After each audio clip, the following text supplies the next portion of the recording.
everyone, it's Katie from Paradise Falls family, and welcome to our new vlog series covering our cruise to the Norwegian Fjords with P&O in May 2025.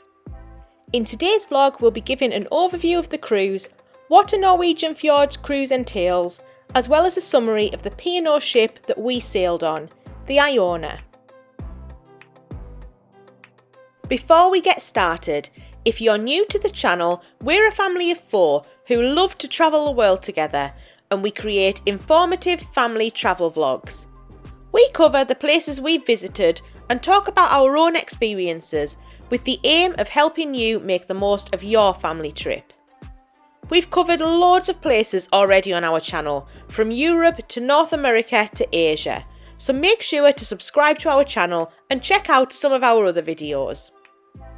You can also find us on Instagram, TikTok, and we also have a website, www.adventuresxparadise.com, with our friends Adventures by Nap, which we're still adding to, but will eventually cover details of all of our trips, as well as guides to things like cruising, Walt Disney World, and other popular family destinations. So make sure to check all of that out when planning your trip, or if you're just looking for inspiration. So back to today's video and our Norwegian Fjords cruise. The fjords are among the most breathtaking natural landscapes in the world, consisting of narrow inlets, cliffs, waterfalls and snow-capped mountains. Norway has over 1,000 of these fjords all along its coastline, and they've become a very popular cruise destination. As well as the amazing scenery, passengers can enjoy fun activities like hiking, kayaking, fishing, diving, as well as sightseeing in the Norwegian towns and cities, taking in some Norwegian culture. Most cruise lines offer some sort of Norwegian Fjords cruise, either alone or as part of a longer trip up to Scandinavia, and these tend to operate over the warmer half of the year, generally April to October, avoiding the very cold winter months. Cruises vary widely in terms of price and itinerary, but the more common week-long cruises tend to focus on the southwest corner of Norway and the fjords in this region, which are easier to reach from elsewhere in Europe and in particular the UK. Norway is a very long country with a massive coastline, ranging from Stavanger and the surrounding area in the south, all the way up to Tromsø and beyond in the north. Typically, these cruises will focus on the area between, say, Stavanger and Hellesylt, with 3 to 4 port days and then a couple of days at sea. A very handy option from the UK are the P&O cruises, which operate weekly from Southampton and are a very popular and easy way to see the fjords. We've got many friends who've already enjoyed this cruise, so we decided to give it a go. The kids had a week off school in the May half term, so we booked a week aboard the Iona, sailing from Southampton. We'll go into more detail on our rooms in next week's vlog, but we were travelling as a group of 5, with my mum joining us, and in summary it worked out cheaper to split the 5 of us across 2 rooms, as you pay for a minimum of 2 people per room anyway, so we ended up with a 3 and a 2. We booked an inside room for 3 of us for around £2,400, and then a balcony accessible room for 2 people for £3,400. This felt like really good value compared to some other cruise lines, particularly given it was departing from Southampton, so we didn't have any flight costs on top of this. Before we go into more detail on our experience, we wanted to highlight a new way to book cruises through a company we have recently partnered with, Planning. Planning have sponsored this video, and it's an exciting global platform to book travel such as cruises, hotels, experiences and more. Planning aims to combine an easy booking tool with reviews from people you know and trust, and link back to vlogs and other content which show you real reviews about the best of these places. They have a great community of experienced travellers whose recommendations you can trust, and use these to help you decide which hotels, experiences and cruises will be the best fit for your trip. plus save up to 40% when you sign up through our link. Just scan the QR code on screen to sign up directly. Planning works with some of the biggest names in the industry, such as Booking.com, Priceline, Get Your Guide, OpenTable, Expedia, and most recently Cruisebound, to offer the biggest discounts available. The cruise booking feature has just launched, and you can search cruises based on your preferred cruise line, destination, or date. To unlock exclusive member discounts, scan the QR code on the screen or click the link in the video description to sign up for a completely free planning membership. Once you've signed up, you can start searching for your adventure and take advantage of all of the discounts available. The cruise itinerary was for a day at sea, followed by 4 port days in Stavanger, Olden, Hellesylt and Haugesund, and a final day at sea. As part of this, we'd be sailing through at least 5 fjords: the Innvikfjorden, Nordfjord, Geiranger Fjord, Sunnisfjorden and Storfjorden. So I'd say it was a good 3 to 4 days within the fjords, getting the chance to see the famous scenery.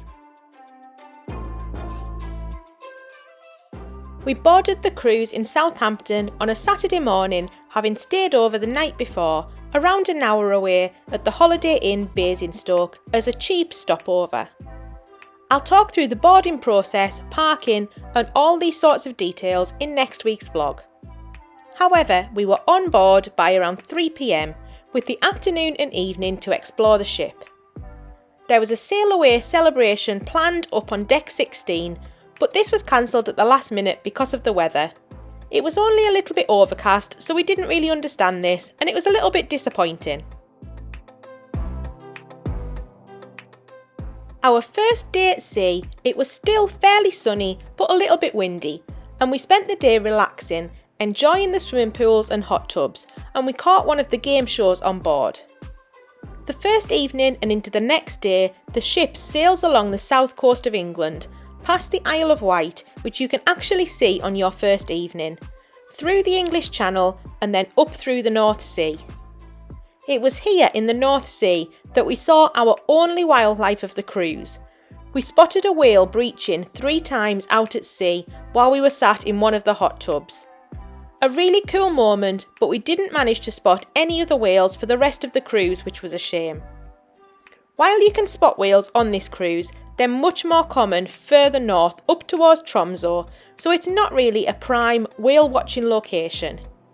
You can check out our vlogs on our trip to Tromsø and our whale watching there if you want to see more of this. I've linked this video at the end of this one.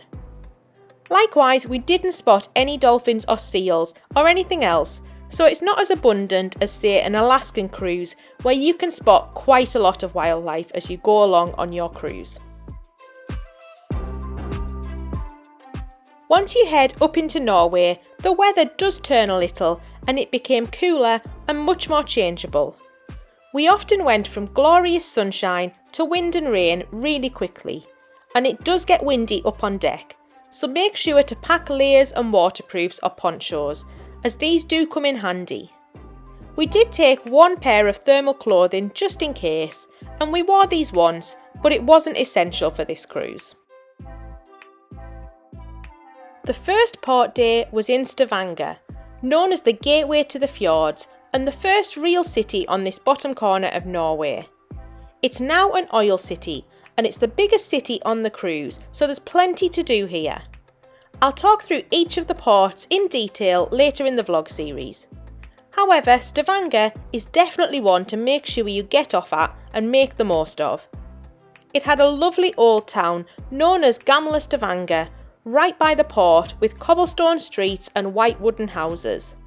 It also has a lot of nearby scenery in Lisa Fjord and the iconic Pulpit Rock, so there are plenty of excursions available and things for you to do here.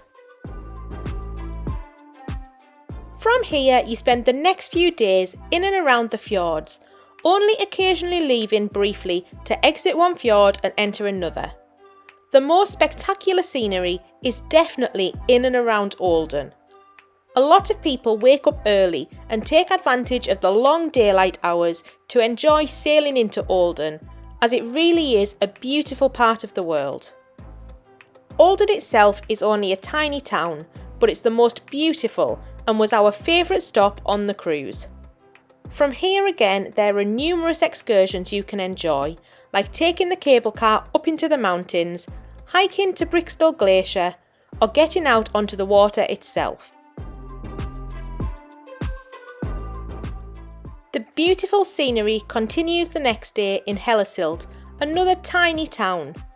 One of the main excursions here is to go and visit Geiranger, another town further along the fjord, known as the Pearl of the Fjords, and it's a UNESCO World Heritage Site. This was a lovely spot that we really enjoyed, although I would perhaps say there's slightly less to do here than Stavanger and Olden. The final part of our trip was Haugesund, more of an industrial town and less attractive than the first three. This was our least favourite of the 4 port days. This is more out on the coastline rather than nestled in the fjords, so not quite as scenic. There weren't any excursions here that really grabbed us, so we settled for a wander around the town. This was nice, but it was a bank holiday, so a lot of the shops were shut, and we didn't spend much time ashore here in the end. From Haugesund, you sail away from Norway and back into the North Sea and start heading back down to Southampton. Keep in mind that the clocks do change by an hour at the end of each sea day, so don't get caught out by this. It worked really well though, as they moved back when we came back to Southampton, so it felt like we got an extra hour in bed, which is a win as you get off the ship quite early. Again, we spent our last sea day relaxing on the ship, enjoying some better weather as we headed south and the last of our holiday before we reached Southampton. We absolutely loved the fjords.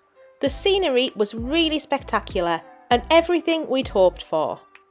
Given that we did an Alaskan cruise just last year, we couldn't help but compare the two, as they're similar in nature. In our opinion, the Norwegian scenery was slightly more beautiful than Alaska across the whole week. In Norway, with the fjords being so tight, it feels like the mountains are all around you, whereas in Alaska, the landscapes are bigger. On the other hand though, we thought there was probably much more to do on the port days in Alaska, with slightly bigger towns and a greater range of excursions due to the amount of wildlife in the area, like bears and whales. So each cruise has its advantages. Both are wonderful cruises though, that we'd love to do again one day.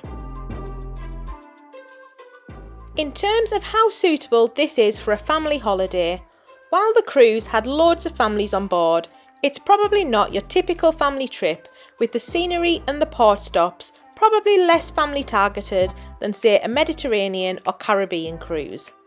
That said, it is what you make it, and there's plenty to do to keep little ones entertained. Our kids really enjoyed their week away, so we would recommend this itinerary for families still.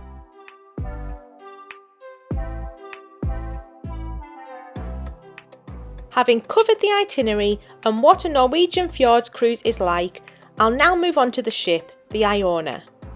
In next week's vlog, I'll go into our full review of P&O and the ship itself, how things work, what we thought of everything, and the pros, cons and tips that we have.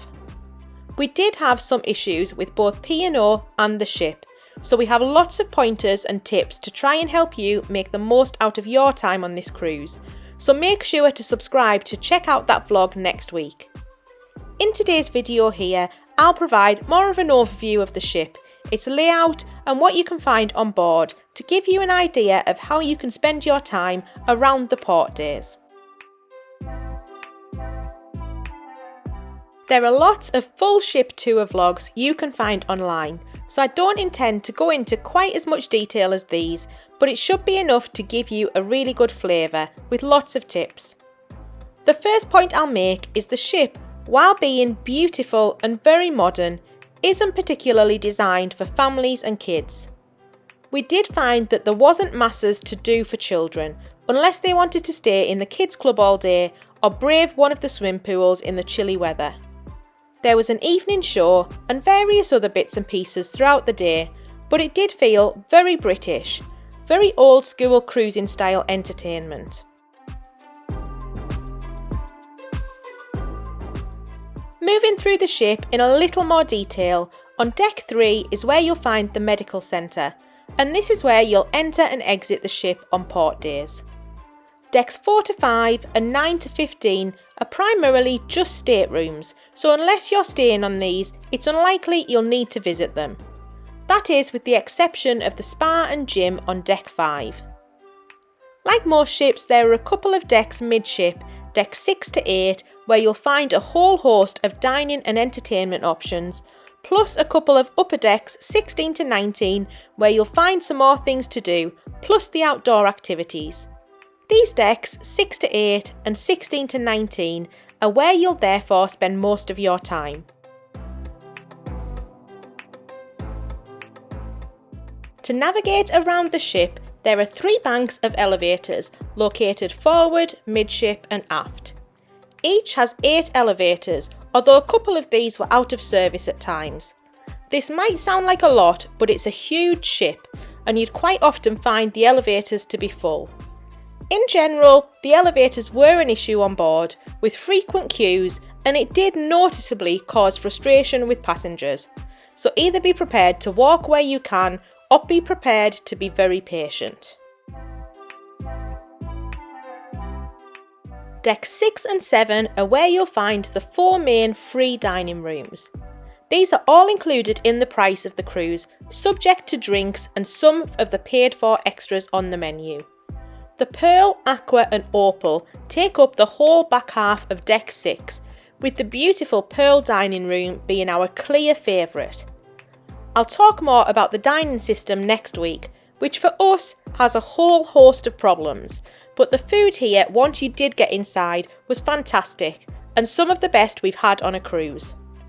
The fourth option, the Coral restaurant, is located above the Pearl at the back of Deck 7. At the other end of Decks 6 and 7 at the front of the ship is the Headliners Theatre, where you'll find some of the daytime entertainment like the game shows as well as the evening shows. We didn't actually catch any of the evening shows. We tried to persuade the kids, but they really didn't fancy any of them. I think there was a comedian juggler one night, a magician maybe, and a couple of other shows.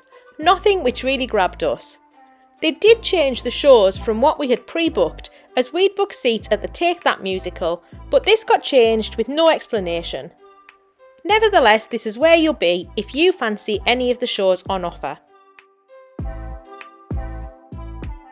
In between the dining rooms and theatre, in the midship area, there's the main atrium, a spectacular space stretching from Deck 6 to 8 with lots of natural light and very much the focal point of the ship.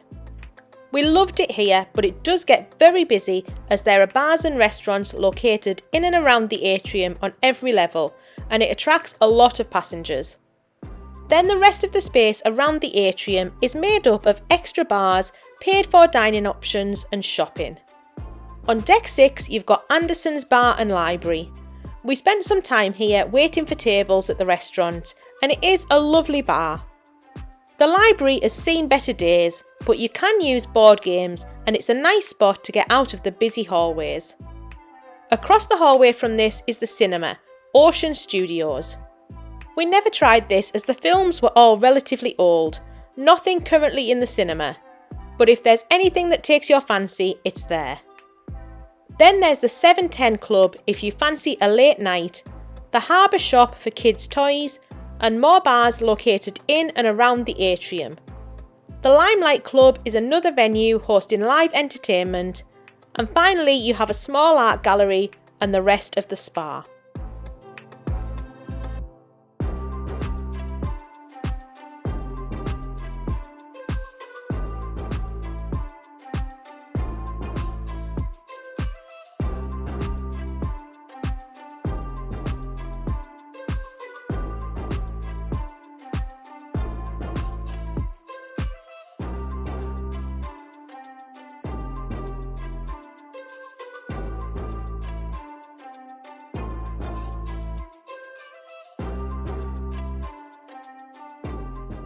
Up on Deck 7 midship, you'll find the Avenue shopping area.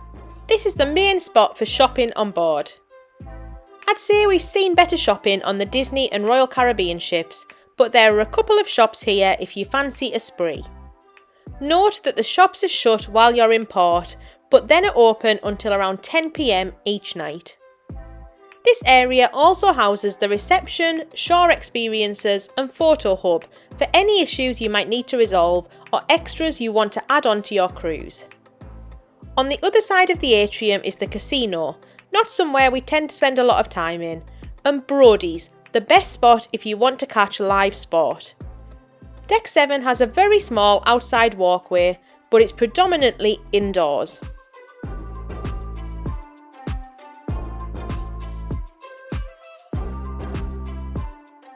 Moving on up, Deck 8 is your main chance to get outdoors other than the very upper decks.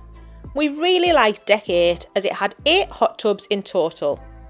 The first 6 are located along the sides of the ship with 3 on each side, each with a glass window looking out to sea. These are often quieter than the main hot tubs, so are a really nice spot. Then there's 2 further large hot tubs located at the back of the ship by the sunset bar. These are sometimes a bit busier as they're located right next to the bar, but are a great spot looking off the back of the ship.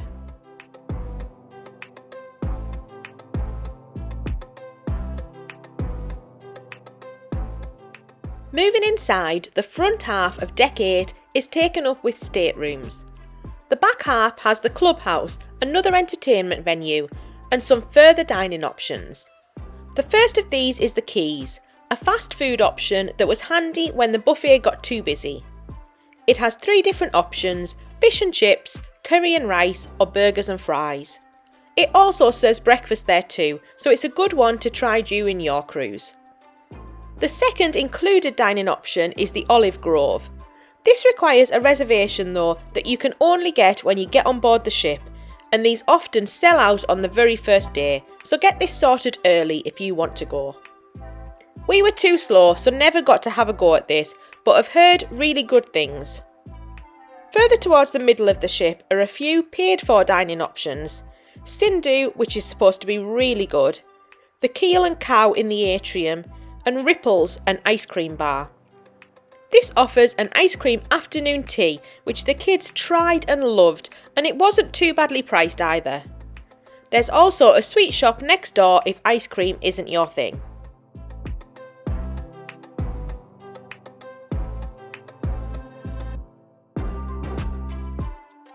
Skipping on up to the upper decks, you'll find some more staterooms, but also your swimming pools and more dining and entertainment options. Starting at Deck 16, this is called the Lido deck, and it has the first infinity pool at the back, the Horizon buffet indoors, which is your main spot for breakfast and lunch, and was very good, although it did get very busy. Then you've got the Sky Dome, which is an indoor glass atrium, which is very handy for a fjords cruise as it keeps you out of the cooler weather. We actually didn't spend much time here though, as it was pretty noisy and always busy.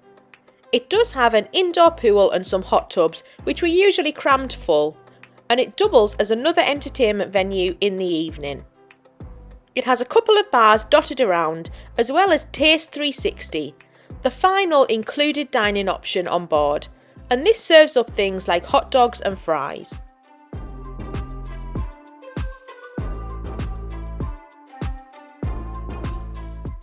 Moving up to Deck 17, you've got a couple more hot tubs at the back and middle, and these are lovely spots and were empty in an evening after dinner.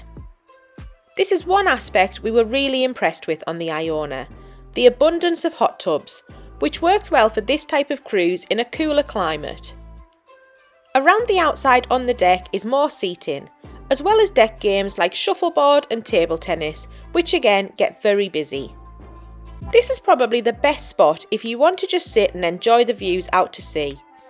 However, there are big glass windows all around the deck, so you don't get a fully unobstructed view. Hence, we spent a lot of time on our balcony where we could really enjoy the scenery. inside on deck 17, you've got the different kids clubs called the Reef, the Nursery and Night Nursery, Splashers, Surfers and Scubas. This has a bit of an outdoor play area too, and a climbing frame which apparently P&O market as a climbing wall. This definitely isn't what we'd call it, but there you have it. At the very front of the ship is the Epicurean restaurant, the fine dining paid for option on board, as well as our favourite spot on the whole ship, the Crow's Nest. This is a sophisticated bar at the very front of the ship with huge windows, amazing views and comfy seating. It's really peaceful, a nice little oasis tucked away from the rest of the ship and a lovely spot. We spent several brilliant nights here, as kids are welcome too, so we enjoyed just playing cards and having some drinks. Make sure you don't miss this space.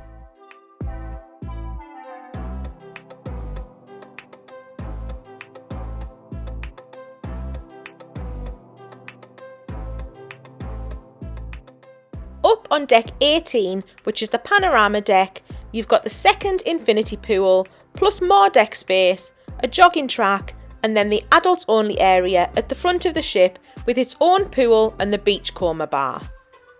Finally, deck 19, the sky deck, is predominantly sunbathing spots, plus the sports arena. Once again, this gets very crowded due to the more limited offerings for kids, but you have a space here where you can play football, basketball, or play golf too.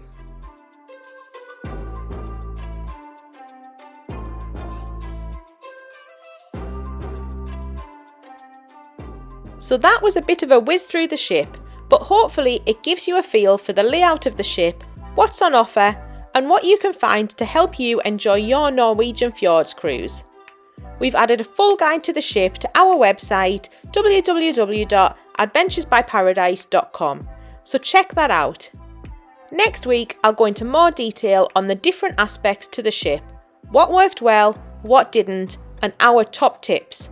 So if you think we've missed anything, hopefully it'll be covered in next week's video, or failing that, feel free to let us know in the comments below and we'll do our best to help.